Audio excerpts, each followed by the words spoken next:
Et on voit chapitre après chapitre que la parole de Dieu est proclamée. Et donc maintenant c'est jusqu'aux nations.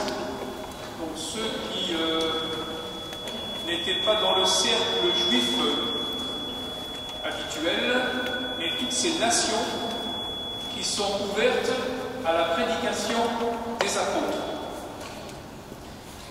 Mais on peut retenir la dernière phrase de la première lecture.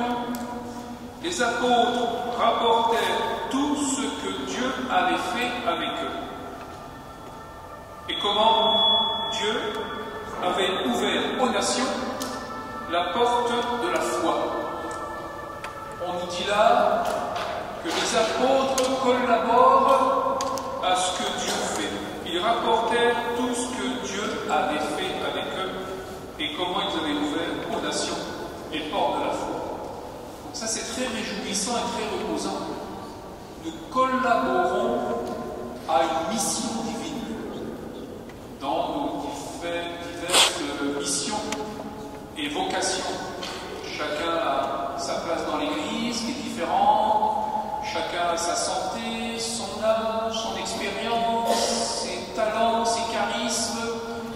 On n'a pas tous le même travail, le même emploi, le même bénévolat. Et tout cela, c'est l'occasion de collaborer avec Dieu, comme des missionnaires. Et là, on vient célébrer Jésus ressuscité, on célèbre l'action divine dans nos vies, on célèbre tout ce que vous pouvez percevoir de cette activité divine et de votre collaboration. On a la même dynamique avec la deuxième lecture.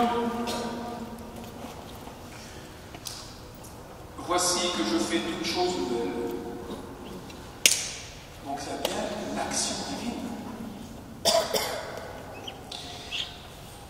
Et on pourrait actualiser ce qu'on vient de se dire avec l'événement, le double événement, le passage au ciel du pape François et l'élection de Léon XIV. Toutes les caméras du monde, une multitude de médias a mis des caméras en permanence à Rome pour voir ce qu'il en était des funérailles du pape François et de l'élection du pape Léon XIV. Ça veut dire qu'à travers le décès du pape François et l'élection de Léon XIV, il y avait la même dynamique. Le monde entier, les nations avaient accès à l'annonce proclamée par l'Église, l'annonce de Jésus ressuscité. Les médias vous parlaient de Jésus ressuscité. Et là on se dit, les actes des apôtres se continuent grâce à ces moyens de communication. Alors vous imaginez en Chine, au Brésil, en Europe, en Australie, et j'oublie certainement des lieux de la planète, tout le monde pouvait être au fait. La mission était annoncée au monde entier. Et on se dit, mais c'est incroyable. Tout le monde aujourd'hui peut connaître Jésus. Alors il y aura des curieux, des curieuses qui vont aller sur leur site internet pour se dire, c'est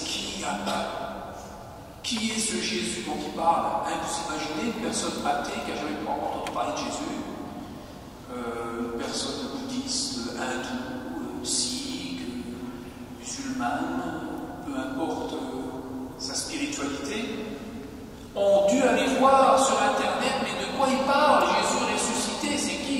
Qu'est-ce qui s'est passé? Et puis il leur passe, c'est quoi? Et ils ont reçu l'information.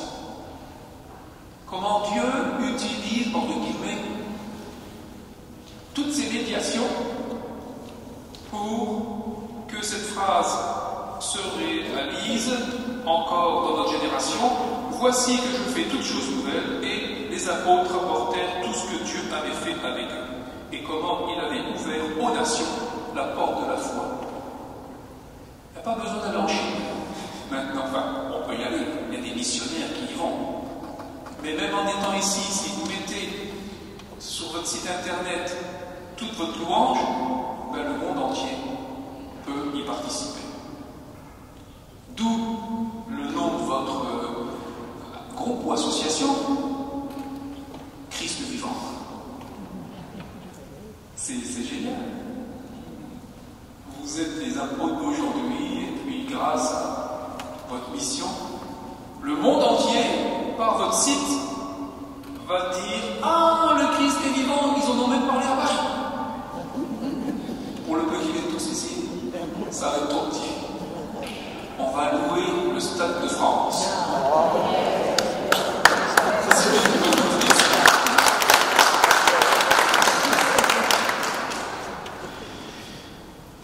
Et je donnerai un autre exemple. Je rencontrais un jeune couple, la trentaine. La jeune femme dit qu'elle est non-croyante. Son compagnon ne se positionne pas, mais je pense aussi. Mais ils me disent, on a été voir les influenceurs et les influenceuses chrétiens sur le net. Alors vous voyez ce que je raconte? Je l'ai entendu il n'y a pas longtemps, par un jeune couple. Et l'Évangile nous dit, il ne dit pas explicitement, mais je le traduis comme cela, la source de tout ce qu'on se dit là, eh bien, c'est l'amour de Dieu. Quand il est dit, si le Fils de l'homme est glorifié, Dieu est glorifié en lui, c'est la croix. Il n'y a pas le plus grand amour que de donner sa vie. Donc l'amour de Dieu est manifesté en Jésus qui donne sa vie pour les hommes et les femmes du monde entier et de toute l'histoire. En conséquence, nous vivons de cet amour, aimez-vous les uns les autres. Mais ce qui est intéressant, c'est le comme. Je vous ai aimé. Cette source missionnaire qu'est l'amour en Dieu est partagée aux apôtres, nous est partagée. Et là on dit, mais Seigneur, le comme, comment veux-tu que j'aime comme toi? Impossible. Alors, on a la solution, Romains chapitre 5, verset 5. L'amour a été répandu dans nos cœurs par l'Esprit Saint qui nous a été donné. Ok Seigneur, on ne va pas aimer en faisant des efforts humains, on va aimer comme toi parce qu'on reçoit ton Saint-Esprit qui nous donne d'aimer comme toi et nous sommes des missionnaires. Alors, de ton amour, par ton amour. On va dire cool Raoul.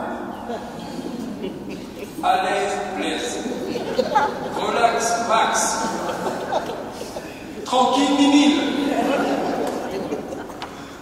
On vit l'amour de Dieu. Et ça rigole. Amen. Amen.